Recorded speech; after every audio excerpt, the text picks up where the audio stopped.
तोड़ो और राज करो। अरे दीपिका, हमारा सामान समेटा या नहीं? पूरा कमरा बिखरा पड़ा है, पता नहीं ये क्या कर रही है, आशा जी ने चिल्लाते हुए कहा।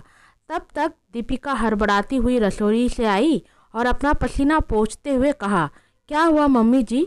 रसोई का सारा काम अब निपटा है, अभी जाकर आपका सामान लगा देती हूँ। ये कहकर वो जाने को हुई ही थी कि फिर वो रुक गई और आशा जी से कहा, मम्मी जी, रुचि भी तो यहीं बैठी है और वो कोई काम भी नहीं कर रही, फिर आप उससे भी तो कह सकती थी ना आपका सामान जमाने।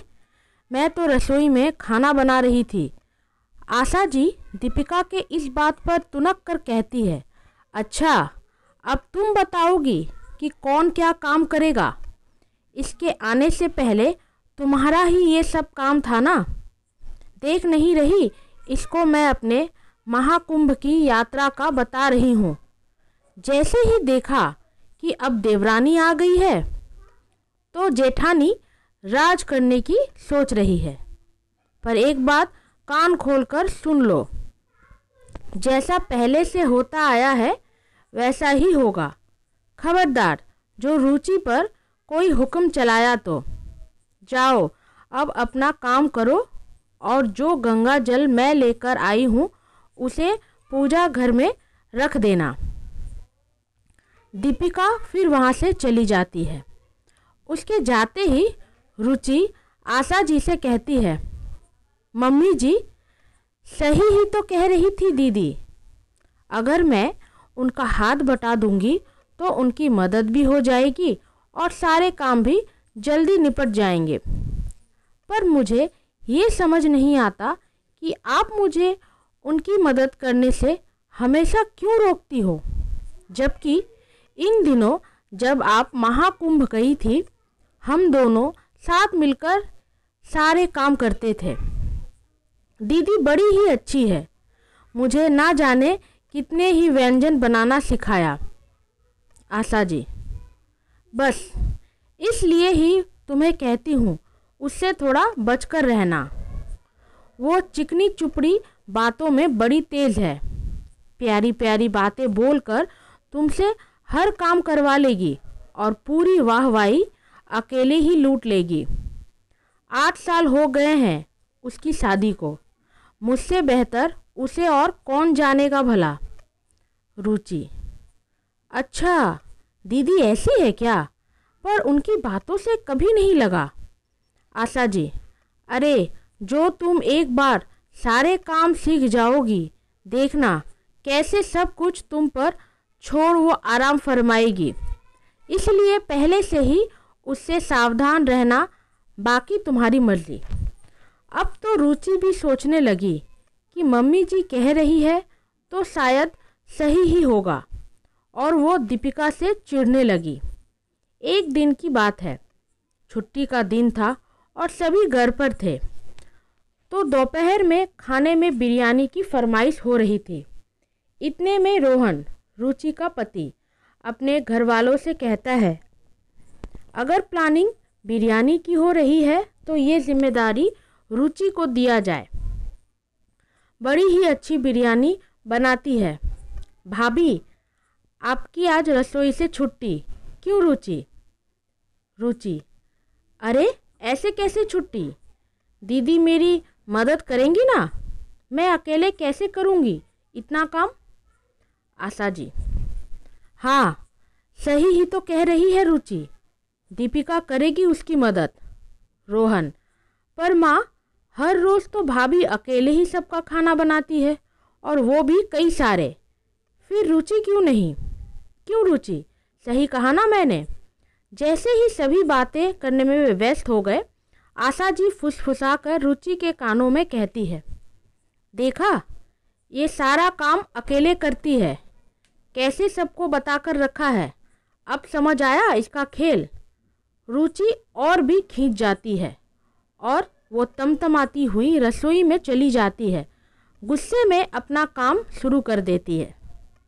तभी वहाँ दीपिका भी आ जाती है, जिसे देख रुचि और भी ज़्यादा गुस्सा हो जाती है। मन तो उसका कर रहा था कि वो उससे लड़ जाए, पर दीपिका ने उसे सामने से कभी कुछ कहा भी तो नहीं, लड़े भी तो किस बिना पर। फिर दीपिका कहती है, सबके लिए चाय बनाने आई हूँ, तू भी पिएगी क्या? रुचि, नहीं आप ही पियो, मुझे अभी बहुत काम है। दीपिका, तू पागल है? तुझे लगा भी कैसे कि मैं तुझे सारा काम अकेले करने दूंगी? हाँ, रोहन को तेरे हाथ की ही बिरयानी खानी है, इसलिए बनाएगी तू ही, बस मुझे उसकी तैयारी बता दे, मैं सारा फटाफट कर देती हूँ।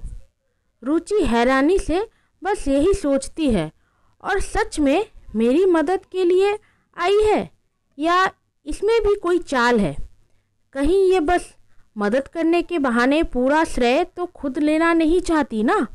एक काम करती हूँ, जब तक ये चाय बना रही है मैं मम्मी जी से पूछ कर आती हूँ।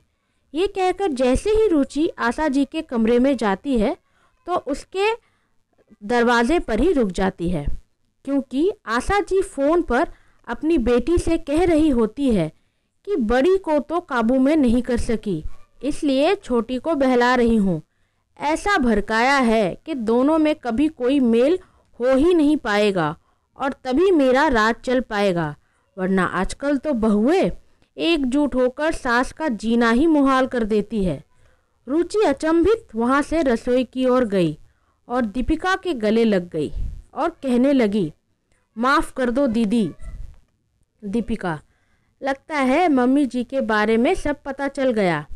रुचि हैरान होकर, मतलब आपको पता था कि मम्मी जी मुझे आपके खिलाफ भड़का रही है? दीपिका हंसते हुए, हाँ, और साथ में ये भी पता था ये ज़्यादा दिनों तक चलेगा भी नहीं। रुचि, पर दीदी आप मम्मी जी को कुछ कहेंगी नहीं? दीपिका, सच कहूँ मैं कभी इसके बारे में ज़्यादा सोचा ही नहीं, उन्हें ये करके खुशी मिलती है तो मैंने भी सोचा चलो यही सही, पर अब लगता है गलत का साथ देकर हम भी गलती ही करते हैं। पर जब बारी है मम्मी जी को सबक सिखाने की। अगले दिन सुबह सुबह सबकी नींद दोनों भाइयों की लड़ाई से खुलती है, जहां मनोज रोहन से कहता है, तुम्हारी पत्नी दिन भर बैठी बस आराम करती रहती है, क्या वो तुम्हारी भाभी का हाथ नहीं बटा सकती?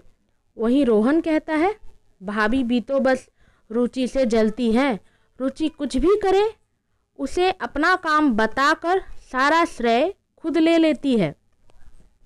रोहन, मनोज, फिर ठीक है, अब तो हमें अलग हो जाना चाहिए, फिर करेंगे सब अपना अपना काम। माँ, आप बताइए आप किसके साथ रहेंगी? आशा जी, अरे तुम दोनों को अचानक हो क्या गया है? ये तुम्हारी पत्नियां दोनों भाइयों को अलग कर रही है, समझ नहीं आ रहा क्या तुम दोनों को? क्यों दीपिका? रुचि घर की बातों को पति की कानों में डालकर जहर घोलना ज़रूरी था क्या? रुचि तो बस रोए जा रही थी, पर दीपिका कहती है, क्यों मम्मी जी, जहर की क्या बात है, यही तो सच्चाई है ना। रुचि कोई काम करती है क्या? आशा जी, अरे वो तो मेरे कहने पर तुम्हारा साथ नहीं देती थी, वरना ऐसी कोई बात नहीं।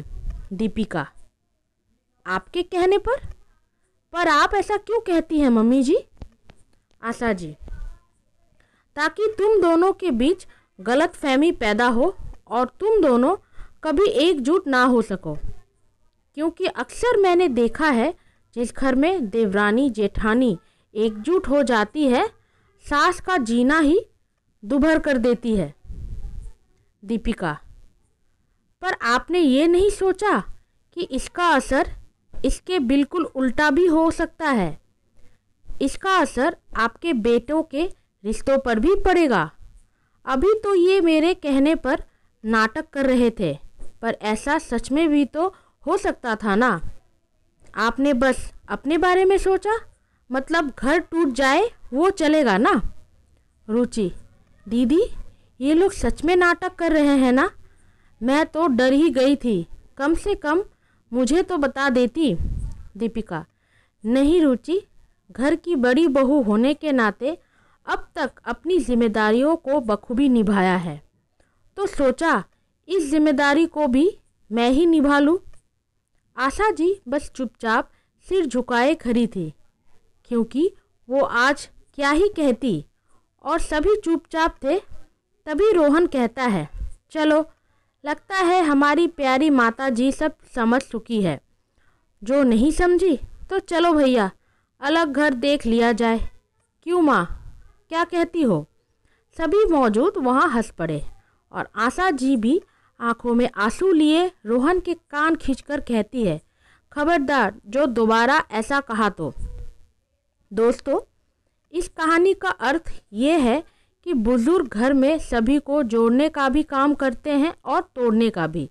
वो ये नहीं सोचते जो हमारे साथ हुआ वो मैं अपनी अगली पीढ़ी को ना दूं, बल्कि कभी कभी वो ऐसा सोचते हैं कि जो हमारे साथ हुआ वही परंपरा है, जो कि बिल्कुल गलत है। और इसी वजह से मनमुटाव दिनों दिन गृहस्थियों में बढ़ती ही जा रही है। आपको मेरी कहानी कैसी लगी ज़रूर बताइएगा। कहानी को लाइक, सब्सक्राइब और कमेंट इस पर ज़रूर दीजिएगा। धन्यवाद। रोनिता।